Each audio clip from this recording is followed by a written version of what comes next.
खड़े थे। वो देखे ना आप, बड़े मुल्क शाम की फतूहात का मामला था। और आप ये भी याद रखें कि फारूक आजम जब किसी को गवर्नर मुकर्रर करते, किसी शहर का वाली ना, तो चंद शराइत दिखाते, दीन के मामले में निहायत ही सख्त थे। अशिद्दाउ अलल कुफ्फार, जो कुरान ने फरमाया उसके मज़ारे अतम थे फारूक आजम। शराइत दिखाते, क्या लिखाते कि वो कहते, वो किसी गवर्नर को बनाते, कहते लिखाते शराइत कि तुम किसी आला नस्ल के घोड़े पर सवारी नहीं करोगे, उम्दा खाना नहीं खाओगे, और अपने दरवाजे पर दरबान नहीं रखोगे कि हाजतमंद आए तो उनको रुकना पड़े, बल्कि हर वक्त अपना दरवाजा खुला रखोगे, कोई भी जरूरतमंद किसी वक्त आ सकता है। और सुनो, बारीक कपड़े मत पहनोगे, नहीं पहनोगे। ये सारी चीजें इंसान के अंदर तकब्बुर पैदा करती हैं, और जो तकब्बुर में मुब्तला हो जाता वो क्या आदिल करेगा, वो तो जुल्म करने पर आमादा होगा।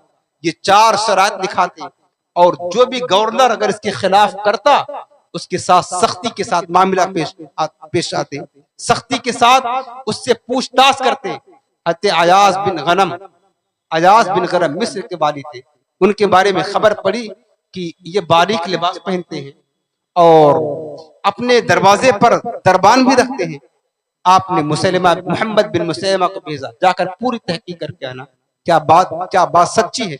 मोहम्मद बिन मुसैलमा गए, तहकीक करके वापस आकर बताया, हजरत बात तो ठीक है। आपने हुक्म दिया कि अयाज बिन गनम को जिस हाल में हूं गिरफ्तार करके मदीना लाकर उमर के आगे खड़ा किया जाए। अयाज बिन गनम वाली मिस्र गिरफ्तार करके लाया गया। आपने फरमाया, अयाज मैंने सुना है कि तुम बारीक कपड़े पहनते हो। उन्होंने कहा, हाँ हुजूर, बाहर से सफीर आते हैं, वजीर आते हैं, मेहमान आते हैं, उनसे मुलाकात करने के लिए इस्लाम का रौब कायम होता है। फिर पूछा कि अपने दरवाजे पर दरबान भी रखते हो? कहा, हुजूर खतरा बहुत हो गया है। आपने फरमाया, तुझे वजीरों की फिक्र है, तुझे अपनी जान की फिक्र है, मुस्तफा की हदीस की फिक्र नहीं है, हुजूर की दीन की फिक्र नहीं है। मैंने हुजूर को देखा, हुजूर मुख्तार कुल होकर सारी जिंदगी फक्र फाका की जिंदगी बसर करके आपने सारी जिंदगी गुजार दी, और तू दरवाजे पर दरबार रखता है, शहंशाह हो गया है, तू बारीक लिबास पहनता, बादशाह हो गया है। आपने ऑर्डर दिया कि ले जाओ अयाज को, इसके कपड़े बदलवा दो, इसे टाट के कपड़े पहनाओ, ये इंसानों पर हुकूमत करने के लायक नहीं है, इसे ऊंट चराने पर लगा दो।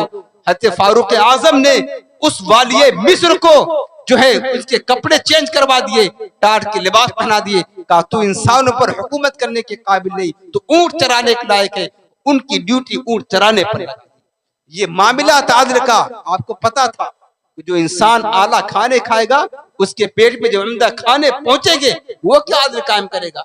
जो इंसान का पेट खुद भरा होगा उसको भूख की परवाह ना होगी, भूख का एहसास ना होगा। आपने देखा कि जो शख्स भी इन शराइत की पाबंदी नहीं करता, आप उसको माजूल कर